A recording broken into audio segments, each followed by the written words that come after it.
Hi friends, welcome to my channel. 6 అస్థికల్ని కాశీలో కలపడానికి అమర్ కుటుంబం మొత్తం 2 కార్లలో బయలుదేరుతుంది. ఒక కార్లో అమర్ డ్రైవింగ్ చేస్తూ ఉండగా వెనకాల పిల్లలు పక్కన బాగి కూర్చుంటారు. మరొక కార్లో రాథోడ్ డ్రైవింగ్ చేస్తూ ఉండగా మనోహరి పక్కన పెద్దవాళ్ళు వెనకాల కూర్చుంటారు.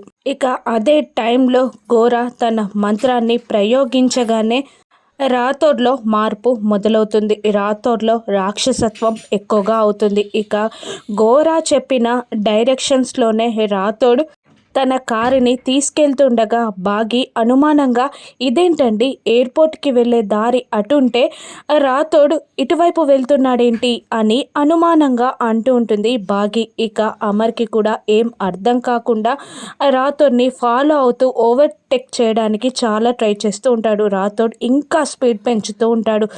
గోరా తన వశం చేసుకుంటాడు రాథోడ్ని. ఇక ఒక చోటికి వెళ్ళగానే అమర్ రాథోడ్ కార్ని ఓవర్టేక్ చేసి రాథోడ్ కార్ని ఆపేస్తారు. ఇక మనోహరి టెన్షన్ పడుతూ ఉంటుంది. పెద్దవాళ్ళు రామ్మూర్తి కూడా అందరూ టెన్షన్ పడుతూ ఉంటారు. కంగారుగా అందరూ కార్ దిగి అమర్ వైపు రాథోడ్ అంటూ మనోహరి భయంగా కార్ వైపు చూపిస్తుండగా, నేను చూస్తానాగు అని అంటూ అమర్ కార్ దిగి కార్లో ఉన్న రాథోడ్ని చూస్తాడు. రాథోడ్ అని పైకి లేపగానే రాథోడ్లో ఉన్న రాక్షసుడు బయటికి వచ్చి కోపంగా అమర్ పీకని పట్టుకుంటాడు.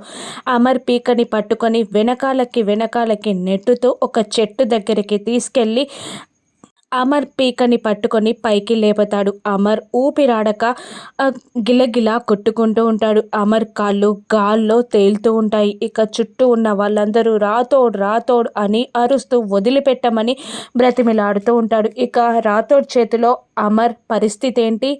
అమర్ రాథోడ్ నుండి ఎలా తప్పించుకొని రాథోడ్ని అమరే కాపాడుతాడో రాను ఎపిసోడ్స్లో చూద్దాం. Thank you.